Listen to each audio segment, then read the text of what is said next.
के बारे में। तो चैनल को सब्सक्राइब कर लीजिए, बेल आइकन को प्रेस कर दीजिए।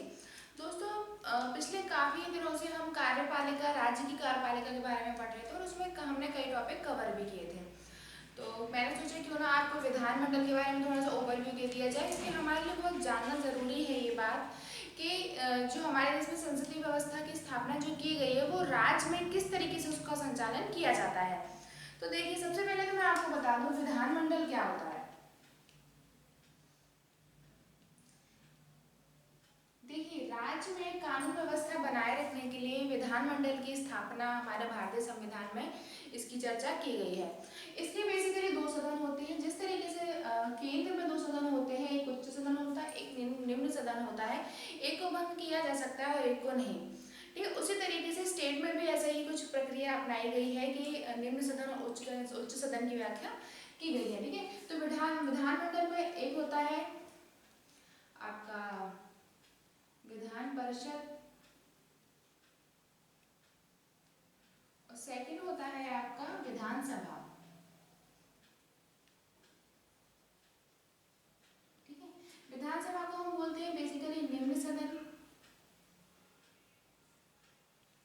और विधान परिषद को बोलते हैं उच्च सदन। ऐसा क्यों बोलते हैं? क्योंकि देखिए, विधान परिषद को भंग नहीं किया जा सकता, लेकिन ये राज्यों के लिए ऑप्शनल है। अगर वहाँ की विधानसभा चाहे, विधानमंडल अगर चाहे, उस स्टेट के लोग जो निर्वाचित सदस्य होते हैं तो विधान परिषद की स्थापना कर सकते हैं, लेकिन कंपलसरी नहीं है कि आप विधान परिषद की स्थापना अपने राज्य में करेंगे। ठीक है, विधानसभा होता है निम्न सदन। क्यों? क्योंकि इसको कभी राज्यपाल, मंत्री, मुख्यमंत्री की सलाह पर कभी भी भंग कर सकता है, इसलिए इसको बोलते हैं निम्न सदन और अस्थायी सदन।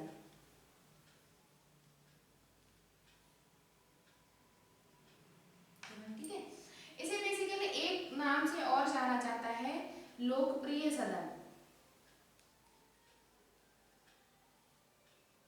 ऐसे क्यों बोलते हैं? ऐसा इसलिए बोलते हैं लोकप्रिय सदन, या फिर बोल सकते हैं हम जनता का सदन। देखिए, लोकप्रिय सदन और जनता के सदन से नाम इसलिए भी दे दिए गए हैं क्योंकि क्या होता है कि विधानसभा में जो सदस्य प्रतिनिधि चुने जाते हैं वो बेसिकली जनता द्वारा प्रत्यक्ष रूप से चुनाव के माध्यम से लोग अपने वोटों के माध्यम से अपने प्रतिनिधि विधानसभा में भेजते हैं, इसलिए इसको कहा जाता है लोकप्रिय सदन या जनता का सदन। ठीक है, ये तो होगी विधानमंडल की बात। अब हम आज पढ़ने वाले हैं क्या? विधानसभा के बारे में। तो आइए देख लेते हैं कि विधानसभा में किस तरीके से सदस्यों की स्थापना की गई है और कैसे उसको द्वारा कार्यों का संचालन किया जाता है। ठीक है, देखिए, विधानसभा जो होती है वो बोल सकते हैं कि सारे राज्यों में कंपलसरी होती है, यानी कि आपको स्टेट में सब में विधानसभा आपको देखने मिलेगी, लेकिन विधान परिषद नहीं मिलेगी। ठीक है, विधान परिषद आई थिंक 7 या 8 राज्यों में है अभी। तो देखिए, विधानसभा क्या होती है। देखिए, क्या होता है विधानसभा में, जैसे हमारे लोकसभा में सदस्य चुन के जाते हैं, उसी तरीके से हमारे विधानसभा में जनता के माध्यम से प्रत्यक्ष रूप से प्रतिनिधि चुने जाते हैं। ठीक है, लेकिन इनका एक क्राइटेरिया होता है, तो उस क्राइटेरिया को हम समझ लें कि किस तरीके से वो प्रतिनिधि चुन के हमारे विधानसभा में स्थान पाते हैं। देखिए, तो हम देख लेते हैं संरचना। देखिए, संरचना में बोल सकते हैं या बोल सकते हैं सदस्यों की संख्या।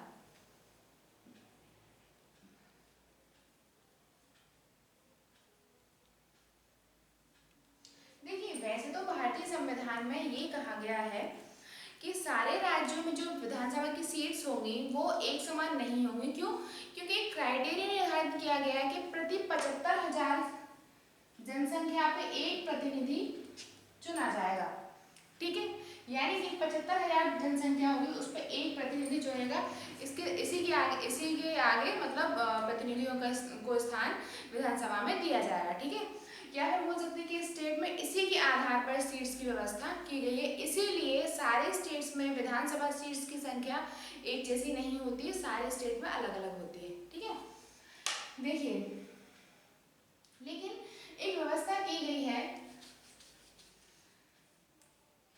आर्टिकल 170 में, कहा गया है कि प्रत्येक राज्य की जनसंख्या, मतलब प्रत्येक राज्य में जो सीट्स की संख्या होगी वो 60 से कम नहीं होगी और 500 से ज़्यादा नहीं हो सकती है। ठीक है, मतलब हम बोल सकते हैं किसी भी राज्य में कम से कम 60 और अधिक से अधिक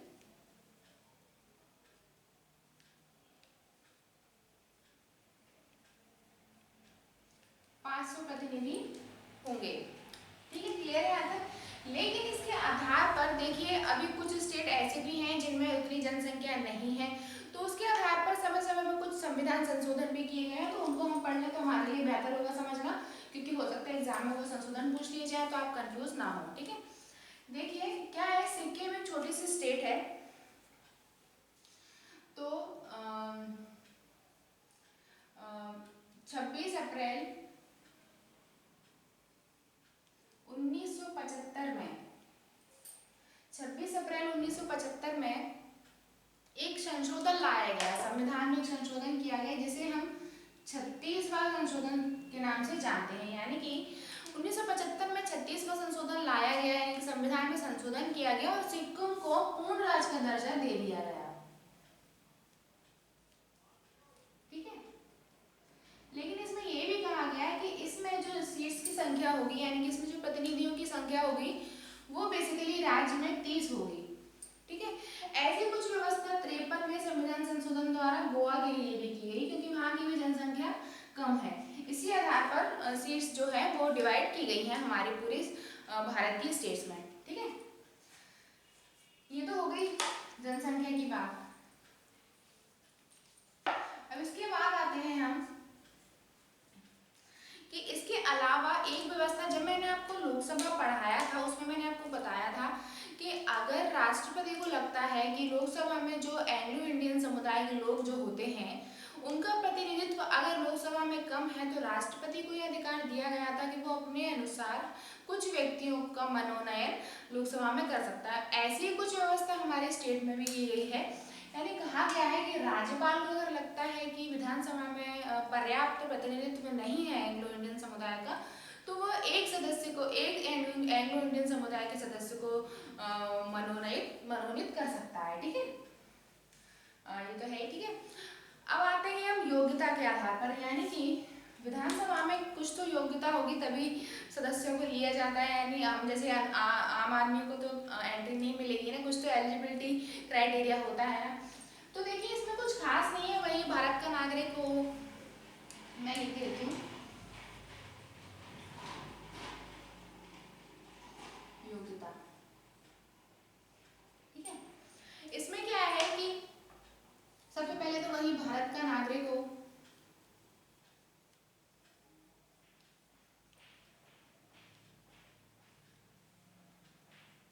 ठीक है। सेकंड आता है, अब इसमें एक चीज ध्यान रखिए, मैं आपको विधान परिषद भी पढ़ाऊंगी तो मैं उसको उसमें दोबारा रिपीट कर दूंगी।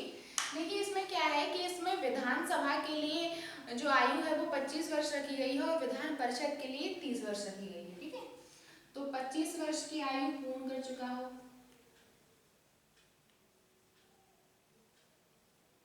ठीक है, थर्ड आता है आपका कि वह जिस स्टेट से चुनाव लड़ना चाहता है उसमें उसका वहाँ की मतदाता सूची में उसका नाम हो और वो बेसिकली वही उसी स्टेट का निवासी हो।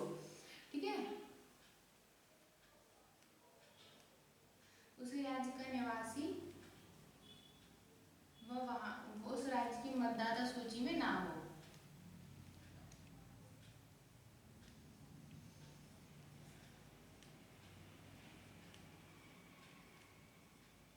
नाम हो। ठीक है, फोर्थ आता है इसमें पागल या दिवालिया नहीं हो।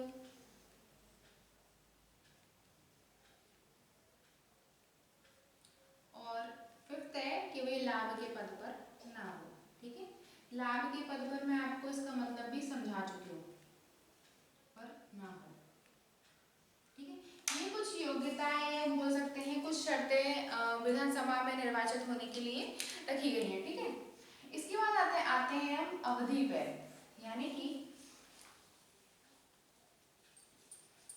देखिए मैं आपको टॉपिक वाइज इसलिए पढ़ाती हूँ, कोई भी टॉपिक मैं आपको पढ़ाती हूँ तो उसमें मैं हेडिंग्स बनवा के इसलिए पढ़ाती हूँ क्योंकि मेंस में हमें आंसर हेडिंग लिखना भी सीखना है। तो मेरा मानना ये है कि अगर हम किसी भी टॉपिक टॉपिक को उसकी हेडिंग्स के हिसाब से अगर लिखें या उसको पढ़ें, याद करें, तो हमारे लिए पढ़ना भी आसान होगा।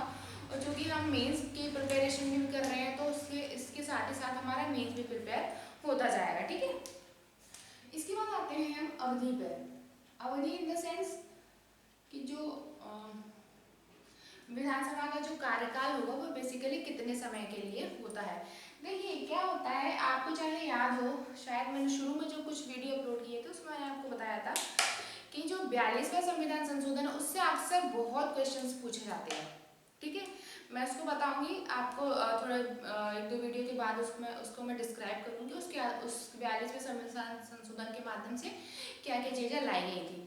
तो देखिए 42वां संविधान संशोधन बोल सकते हैं अपने आप में एक मिनी संविधान भी कह सकते हैं, क्योंकि उसके माध्यम से वो अक्सर बहुत पूछा जाता है और बहुत सारी चीज़ें उसके द्वारा लाई गई थी। तो देखिए 42वां संविधान संशोधन जो है 1976 में लाया गया था।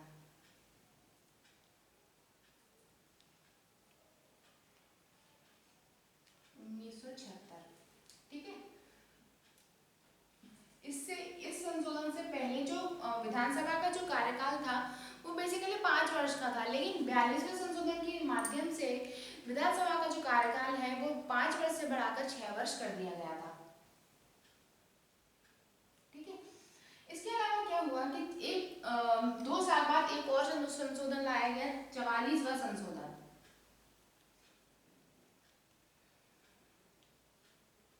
ठीक है, ये लाया गया था बेसिकली 1978 में, और इसके माध्यम से क्या किया गया कि जो 6 वर्ष का कार्यकाल था विधानसभा का वो घटाकर 5 वर्ष कर दिया गया। तो हम बोल सकते हैं कि जो विधानसभा का जो कार्यकाल है वो बेसिकली 5 वर्ष का होता है अभी वर्तमान में। ठीक है, इसके अलावा एक और कुछ व्यवस्था इसमें की गई है। इसमें कहा गया है कि देखिए अगर आपातकाल की स्थिति लागू होती है तो विधानसभा को भंग भी कर आपातकाल की स्थिति में नहीं, अगर मान ली संवैधानिक तंत्र की विफलता पर अगर कुछ भी राज्यपाल को अगर लगता है तो वो मुख्यमंत्री की सलाह से विधानसभा को भंग भी कर सकता है 5 साल से पहले।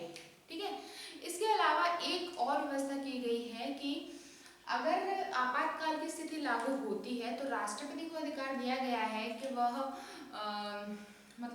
इसका कार्यकाल इसको स्थगित कर सकता है विधानसभा को, और संसद अगर चाहे तो आपातकाल की स्थिति में विधानसभा का कार्यकाल 1 वर्ष के लिए बढ़ा सकती है, और अगर आपातकाल की स्थिति खत्म हो जाती है तो ये जो टाइम ड्यूरेशन है ये केवल 6 माह तक ही रह जाएगा। यानी कि हम कह सकते हैं, देखिए कि आपात स्थिति में संसद एक बार में केवल विधानसभा का कार्यकाल केवल 1 वर्ष के लिए बढ़ा सकती है अगर आपात की स्थिति लागू है, और अगर आपात की स्थिति खत्म कर दी जाती है उसका टाइम ड्यूरेशन, तो संसद उसके कार्यकाल को सिर्फ 6 वर्ष के लिए बढ़ा सकती है। ठीक है, इतनी सी बात है। ठीक है, इसके बाद आते हैं हम अधिवेशन। देखिए जब विधानसभा की बात कर रहे हैं तो हम उसमें राज्यपाल को जरूर लेके आएंगे, क्योंकि राज्यपाल को भी काफी शक्तियां हैं, तो अधिवेशन से संबंधित जो शक्तियां हैं वो बेसिकली राज्यपाल को ही प्रदान की गई हैं। ठीक है, तो अधिवेशन का ऐसा है कि राज्यपाल कभी भी चाहे तो विधानसभा का अधिवेशन बुला सकता है, लेकिन उसके विधानसभा और विधान परिषद दोनों का अधिवेशन किसी भी समय बुला सकता है, लेकिन दोनों बैठकों के बीच 6 माह से अधिक अंतर नहीं होना चाहिए। इसके बाद एक शब्द और हम पढ़ने में आता है हमारी गणपूर्ति। गणपूर्ति का मतलब क्या होता है कि जब विधानसभा में जब कार्रवाइयाँ होती हैं यानी कि कार्यों का संचालन किया जाता है तो उसमें आवश्यक होता है कि उसके कुल सदस्यों की संख्या का 1/10वां भाग उपस्थित अवश्य हो, तभी कार्रवाइयों का संचालन विधानसभा में किया जाएगा। ठीक है, इसके बाद आता है आपका ये अध्यक्ष। जिस तरीके से आपके लोकसभा में अध्यक्ष और उपाध्यक्ष होते थे यानी स्पीकर और उपाध्यक्ष होते थे, उसी तरीके से विधानसभा में भी अध्यक्ष और उपाध्यक्ष की व्यवस्था की गई है। तो अध्यक्ष जो होते हैं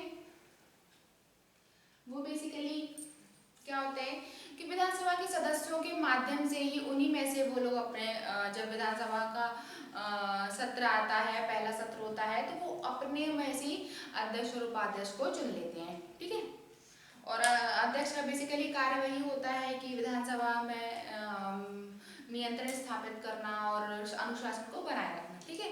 इसके बाद सबसे इम्पोर्टेंट बात जो आती है वो है शक्तियां, विधानसभा की शक्तियां। देखिए, शक्तियों को भी हम डिवाइड कर लें तो बेहतर होगा। देखिए, इसमें पहला आता है आपका विधायी शक्तियां।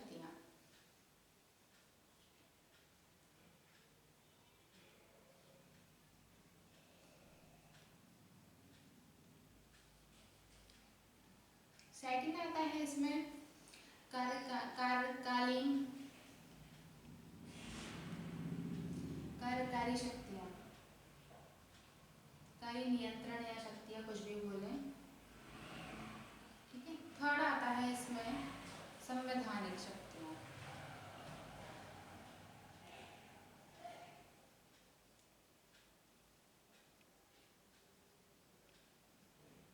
इसके बाद फोर्थ आता है आपका चुनाव संबंधी शक्तियां।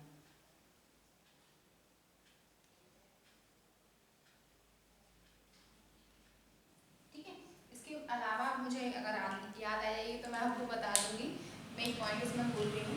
देखिए, विधायी शक्तियों में क्या होता है बेसिकली कि मैंने आपको सूचियां बनाई थी, उसमें मैंने आपको बताया था कि केंद्र और राज्यों में कुछ सूचियों का निर्धारण, डिवाइडेशन किया गया है, जिसमें राज्य सूची, समवर्ती सूची और संघ सूची, 3 सूचियां हमारे संविधान में इनकी व्याख्या की गई है। ठीक है। तो संघ सूची में जो विषय सम्मिलित किए गए उन पे विधेयक बनाने का अधिकार केवल केंद्र सरकार को होता है, और राज्य सूची से संबंधित विषयों पर अधिकार हमारा राज्य का होता है, और समवर्ती सूची में कुछ विषय ऐसे हैं जिन पर राज्य का होता है, किसी में केंद्र का होता है। ठीक है।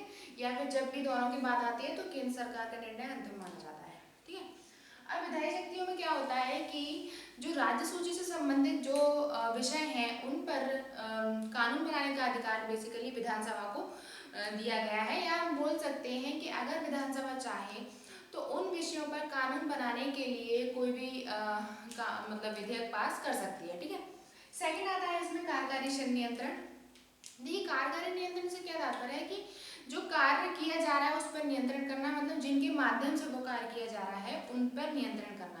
तो बोल सकते हैं कि विधानसभा बेसिकली मंत्रिपरिषद पर अपना नियंत्रण रखती है। ऐसा क्यों करती है? क्योंकि जो मंत्रिपरिषद जो होती है वो अपने समस्त कार्यों के लिए विधानसभा के प्रति उत्तरदायी होती है, इसलिए विधानसभा का पूर्ण नियंत्रण मंत्रिपरिषद पे होता है। ठीक है। थर्ड आता है आपका संवैधानिक शक्तियां।